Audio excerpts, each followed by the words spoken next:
Hey loves, welcome back to Revenge Diary. Grab your cuppa, your glass of Prosecco, whatever your vibe is today, because you're about to hear how one woman outplayed her entire family at Christmas. Imagine overhearing your own parents plotting to move into your home for free. Yeah, no rent, no boundaries. Just entitlement topped with pot roast gravy. She didn't scream, she didn't cry, she smiled, then sold the place right out from under them. Stay tuned because the ending? It's colder than a Seattle winter and twice as satisfying. Christmas dinner, steam rising off the roast, rain tapping on the window. Our narrator, let's call her Sarah, arrives early, coat dripping, gift bag in hand. Through the door she hears muffled voices, and guess what? Her parents and sister aren't chatting about pudding. They're plotting logistics. Her little sister's family husband, unborn baby. The works are moving into Sarah's $350, $1,000 condo while she's away for work. For free, and the kicker? They've already printed floor plans. Dad's talking about changing locks before she's even boarded her flight. Mom's laughing about how family helps family. Sarah's fingers are on the brass knocker, heart pounding like an alarm bell. Then she smiles. Because when you're a strategic risk analyst, revenge looks a lot like an Excel spreadsheet. She walks in, voice smooth as glass. "Merry Christmas," she says, pretending she didn't just hear her own parents plan a home invasion. Everyone freezes caught mid-crime with gravy on their hands. Then the acting starts. Mom's hugs are stiff as starched napkins. Dad can't meet her eyes, and her sister? Well, Sabrina's clutching that baby bump like it's a get-out-of-jail-free card. They sit down. The talk casually drifts to Sarah's upcoming 3-month assignment in Tokyo. Perfect timing, right? The loft will be so lonely without anyone in it, they say. Sarah nods, sips her water, and lets the silence simmer. Inside, she's listing every time they've leached off her loans, forgotten. Bills she's secretly paid, cruises her money funded. And now they want the house itself. So Sarah says the last thing they expect. Sure, you can stay. Mom nearly bursts into angelic song.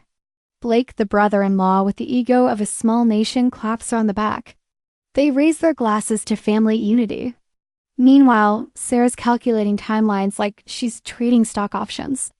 She hands Dad a fancy bottle of wine with a smile that could slice marble. To new beginnings, she toasts. They think they've won. She knows that by the time they unpack, there'll be nothing left to move into. That night, Sarah pulls up her home security footage because, analytically speaking, trust is just poor risk management. And there they are, Dad using a key he must have stolen from her bag. Blake measuring her walls for his new TV. They're literally planning nurseries over her home office. Paint the restored brick white, he says. That's it. Emotional bankruptcy officially declared. She makes one phone call to a sharp real estate investor friend. "I'm selling the loft," she says. "Cash fast and start renovations on the 28th. The friend hesitates. "You're destroying your dream home?" "No," she replies. "I'm closing a liability." Over the next 48 hours, Sarah moves like a ghost on a mission. The valuable stuff art, servers, heirlooms goes into secure storage under a shell company her dad couldn't spell, let alone find. The rest? Donated. She stages the condo so it looks furnished, but it's a sitcom set from a nightmare. Saggy sofa that smells of wet dog, lopsided table guaranteed to spill drinks, mattresses made of regrets. Perfect. Then come the gift boxes. Each one wrapped in shiny gold paper, labeled for Mom, Dad, Sis, and Blake. Inside, not presents, but paperwork. Every account she's secretly been paying canceled. Every hidden debt return to sender. She writes a note. "Welcome home, you've earned everything waiting for you." Keys under the mat, done. December 28th, 10 a.m. Sarah's in the airport lounge, sipping champagne, laptop open to her security feed. On screen, her family lounges in her loft, surrounded by greasy pizza boxes and entitlement. Then door opens. Men in hard hats march in. "Good morning," one says. "This property's under new ownership. Please vacate." Dad laughs, calls it impossible. Mom waves her phone. Sabrina shrieks, "I'm pregnant." The worker's face doesn't budge. You have 5 minutes before demolition begins. First hammer hits the wall. The sound is glorious. Dust flies, reality cracks. They scramble, ripping open those shiny boxes, looking for proof that Sarah loves them. All they find are bills and cancellation letters, screams mixed with the crunch of collapsing drywall. They run out clinging to debts instead of luggage. Sarah closes her laptop. Justice served with a side of poetic timing. Kyoto, rain falling softly on an old wooden porch. Sarah's drinking matcha in peace when a letter arrives from Sabrina. It's all heartbreak and blame. Eviction, ruined finances, shame. "Are you happy now?" her sister writes. Sarah reads it twice and feels nothing. Not revenge, not regret, just release.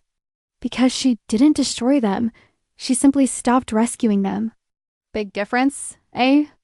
She donates the letter to the recycling bin and checks one last file on her laptop. Trust funds set up for the nephews. Safe, untouchable, future secure. That's the kind of legacy no one can steal. Here's the truth, my loves. Boundaries will make you look like the villain to people who benefited from your lack of them.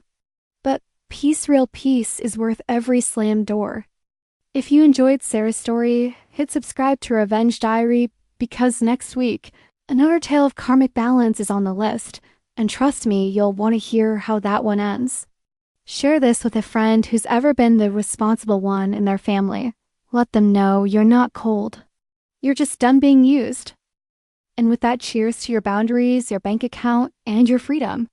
See you next time, lovelies.